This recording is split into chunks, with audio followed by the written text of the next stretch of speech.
Tady máme husy pomořanský.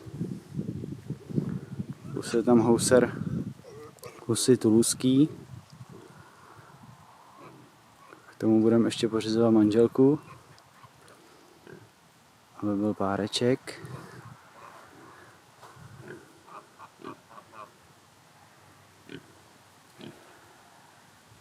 To je náš Jean-Pierre a paní Čvachtová.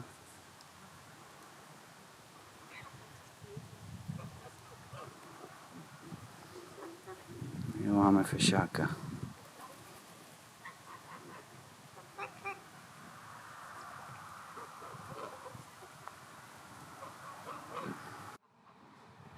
Tak.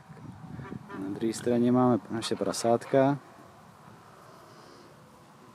Tohle naše Cecílie. Přeštický prase. Plus tam máme kune. Si tam válej. Naše Maggie. Ruda. A jejich mimina. Co, bando? Milé noši. Rudíku.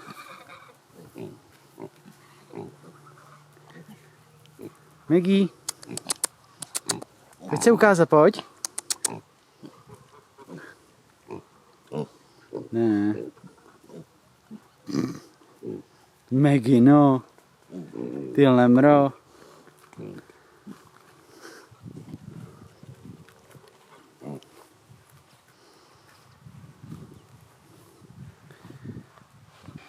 Tak, plus tady máme ještě dvě husy. Jsou z Líhně, tak je husa nějak nepřijmula, to jsme museli dát vedle, tak mají svůj prostor v sadě.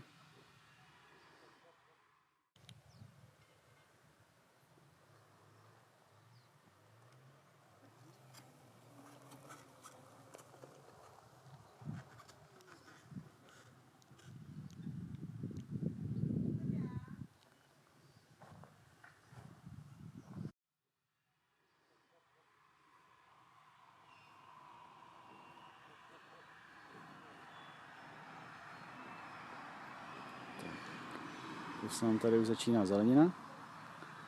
Tady máme zarostlý dýně.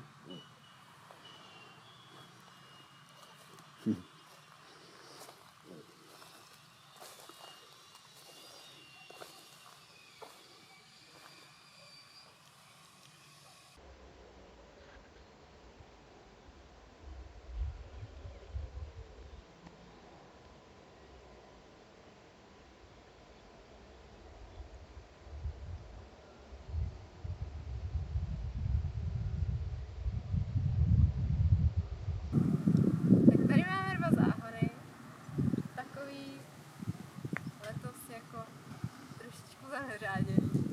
V jednom je řepa a v druhém je zelí, brokolice, která nám teda absolutně nejde. A letos jsme to měli takový komplikovanější, protože já jsem si zlomila ruku, bylo těžký i s husama. Museli jsme je oddělit, takže jsme ho nemuseli dělat, co prostě vždycky je co dělat. Jinýho než plevelení, jo, Pajulko? Jo. Takže tady je řepa.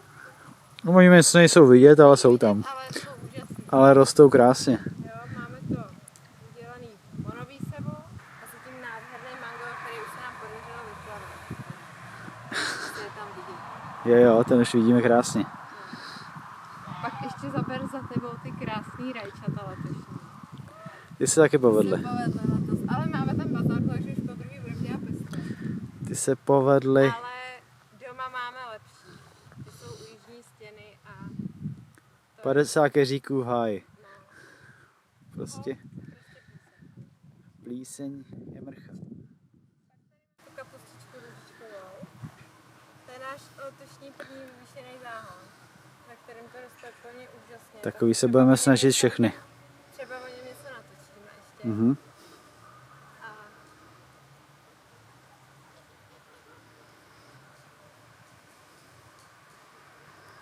A tady už máme podzimní sadbu. Já nevím, co jsme to tam měli. Jo, tam byly saláty, tak po nich jsme tam dali pekingský zelí. Pak tam máme ještě trochu řep. pár feniků a tu řínice. Uvidíme, co to stihne udělat do mrazu. Hned vedle je záhon. Prioritně s pastyňákem, který skoro nevyklíčil. Je jich tam asi si myslím tak 8. Ale zbytek jsou zelený fazolky. A vzadu je si permakulturní za nima petrželka, která teda nevím, jestli bude nějak. Ta nejde nikdy. Ta nám nejde ani jeden rok. Už druhý, třetí rok, co se o ní snažíme a nechce růst. Pak tady máme mrkev. To je suprová, 3 řádky. No, potom teda květáky. My to měli těžký.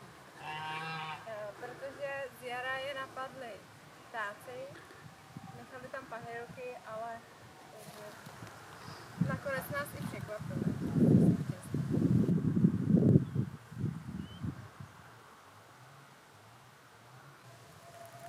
No, tady jsou kapusty, ranější, s porkama,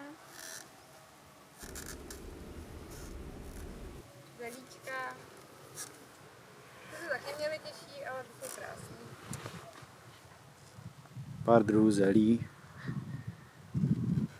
Ale ty ptáci jim teda naložili. No, tyhle to zvládli, tyhle to. Tady je pak ještě zelí, který Přilítly holuby a bylo skoro po sadbě. Celery, jak žapíkatý, tak důlový, já to mítám, já to neřeším. Něco tam vyroste. Tady je zelí, co to moc dělalo teda. To je katastrofa. No, tady pak... A tady máme ruskou kapustu a toskánskou kapustu. Tak snad ještě povyroste.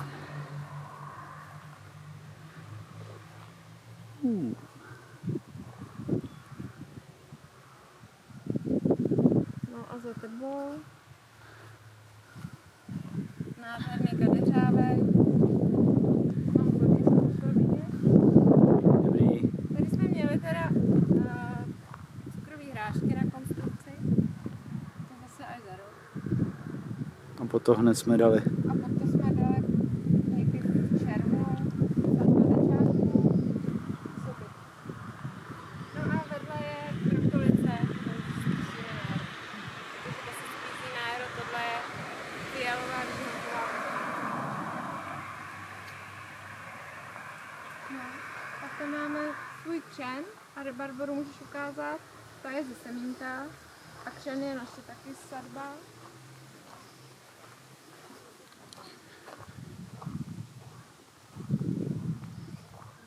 Tady máme křen. A tady je semínka rebarboru. Prvním rokem a je krásná.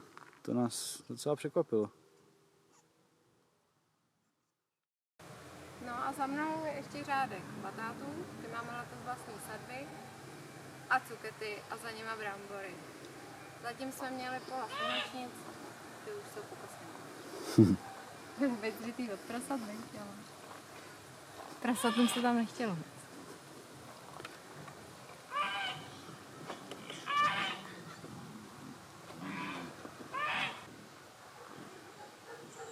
A tady jsou fazolky, které se semínka pá jako to v Americe. Je to fazole long bean a mají být až půlmetrový snad ty fazole, ale nějaký tady máme. Pá to moc nezbírá. Tak budu mít aspoň víc semínek na příští rok.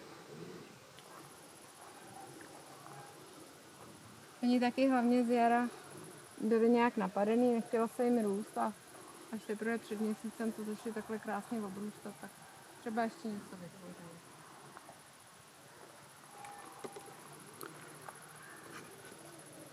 No a za autem už je klasický fazol šarlatový.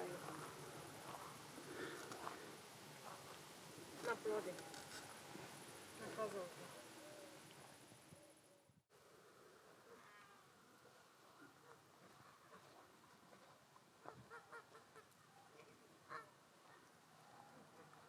Kulíku, dulíku.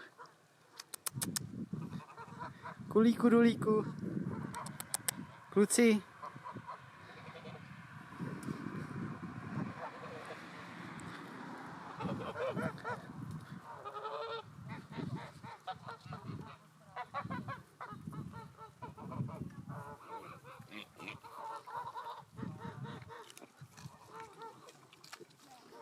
Tak a tady máme ještě pro prasátka nový výběh.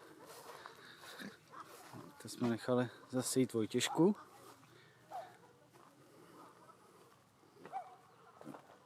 Budeme něco žvejkat. Tak, takhle mají ohradu. Plus tady můžeme otevřít a potom jim udělat další.